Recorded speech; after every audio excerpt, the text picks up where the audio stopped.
昨天又见，今天又见，我们天天相见。大家好，欢迎回到天天相见厨房，我是伟哥。红烧肉是老百姓家喻户晓的美食，但很多朋友呢，都觉得自己做的没有饭店里面的好吃。确实，人家都是有技巧的。今天我就把和大厨学来的技巧分享给大家，保证做出来的味道不输饭店，而且它色泽金黄，口感软糯，肥而不腻，瘦而不柴。一起看看具体的操作方法吧。首先，我们准备一块五花肉。做红烧肉时，尽量选择带皮的五花肉，这样翻炒时更容易上色，而且口感呢会更有嚼劲。还有就是，猪皮里面含有丰富的胶原蛋白，非常适合爱美的女士吃。我们将五花肉改刀成小块，但不着急焯水。猪皮的表面呢有许多的绒毛，猪毛和汗腺一定要处理干净。很多朋友到这一步，都是直接切成块去焯水，这样做出来腥味比较大，所以您无论怎么做都觉得不好吃的了。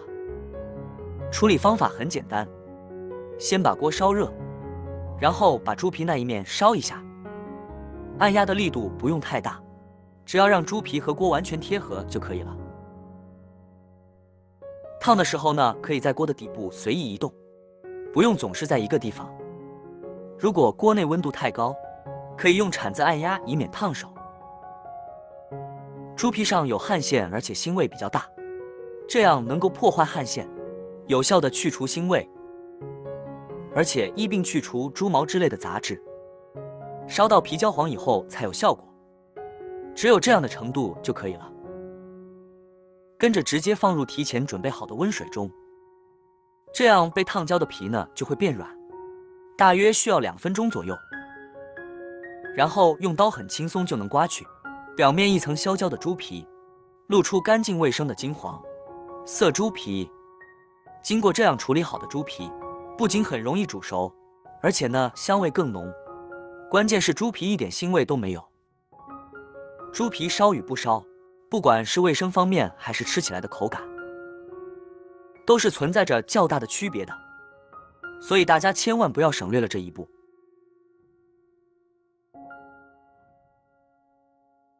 刮干净再换水，多漂洗2次。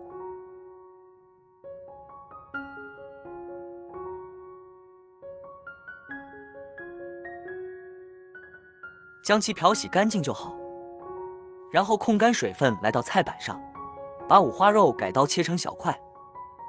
制作红烧肉的肉块，在切的时候不宜太小，因为成品后肉块会收缩近1倍，所以切时呢要掌握好肉块的大小。一般来说，肉质的肥瘦程度决定了红烧肉的鲜甜适口度，所以五花肉最好选择3成肥3成瘦，并且保证肥瘦肉3几分的比例，这样做起来呢会事半功倍哦。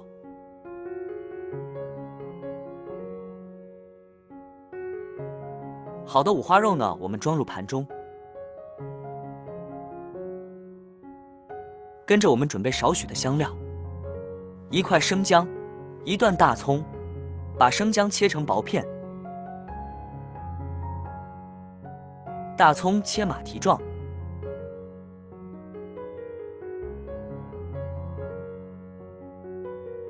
切好装入盘中，再加入几片香叶，3块山楂片，2块桂皮，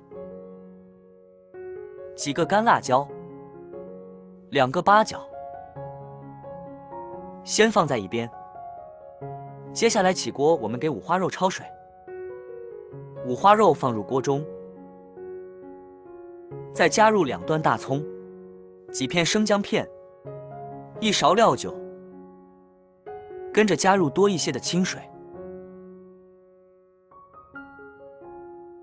开大火慢慢加热，这样五花肉才能均匀受热。这一步的目的是为了给五花肉整体定型，防止五花肉在改刀切小块的时候呢，最上面2层脱落，从而影响成菜菜品的卖相。过程中有浮沫的话，一边用勺子给它撇出来。第二是慢慢的把五花肉中的血水以及脏东西煮出来，只有这些东西全部煮出来了，五花肉才变得更加干净，没有一点腥味。浮沫撇干净，再煮2分钟，就可以用漏勺控水捞出来了。跟着我们将五花肉放入温水中，把五花肉表面的浮沫清洗干净。经过焯水之后的猪肉，请记得不要用凉水进行冲洗，否则做好的红烧肉不软烂。好了，清洗干净，我们将其放在一边控水备用。接下来起锅烧油，油温4-5成热，我们下入五花肉煸炒，把五花肉中多余的油脂煸炒出来，这样吃起来才肥而不腻。而且经过煸炒过后，这样猪皮部分会炸得起泡起皱。最后经过焖煮以后，猪肉部分很软糯，而猪皮部分则变得稍微有点嚼劲，口感更有层次，味道更好吃了。煸炒到这个程度呢就可以了，先盛出来装入盘中备用。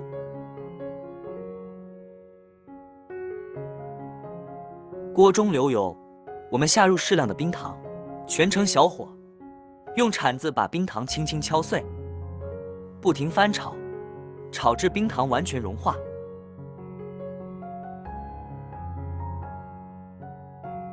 一直炒至枣红色，立刻加入切好的五花肉，翻炒至均匀上色。炒糖色上色好看，味道好吃，但是对厨艺有要求，一定要掌握好火候，否则炒糊了容易发苦哦。现在可以加入提前准备好的香料了，继续煸炒，炒出香味来。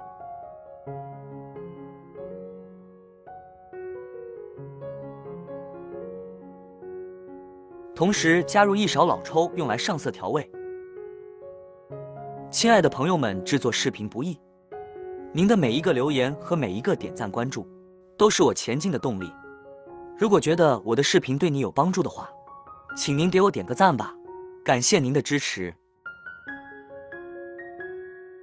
当五花肉飘出焦香味的时候，倒入木锅肉的啤酒，盖上盖子，小火慢炖。很多人在焖煮红烧肉的过程中习惯用料酒去腥，其实在多年经验的总结下，啤酒的香味更能促进成品纤维度的升华，而且啤酒和白酒有着异曲同工之处，都是纯粮酿造，纯谷无毒附加，让红烧肉肥而不腻的质感又提升了一个档次。当汤汁收至一半时，我们把里面的香料加出来不要了，因为香料的香味呢已经融入汤中，残渣就没有必要留了，这样做出来的成品会更好看。这时可以往里边呢加盐调味了，盐的添加呢一定要放在出锅前的几分钟，这样不仅不会和肉香味冲突，而且呢还能助长鲜甜诱人的风味。再次盖上盖子，现在开小火，让肉香味缓慢升腾。最后我们开大火收汁，像这样把汤汁熟至浓郁粘稠，并且均匀裹在五花肉上面时，即可出锅装盘。哇，看着就好有食欲啊！做好的红烧肉色泽红亮诱人，口感软糯香甜，肥而不腻。不论是招待客人还是逢年过节，这道红烧肉都绝对上得了台面。如果你也喜欢吃红烧肉，一定要试一下这种做法，这样你也可以尝到美味的红烧肉了。好了，今天的视频内容呢就分享完了。如果你喜欢这个视频，帮忙给我点个赞，并订阅我的频道。别忘了在下面留言，告诉我你有学会做这个家常菜了吗？下个视频中，我将会带来更多的家常菜。谢谢你的观看，我们下个视频见。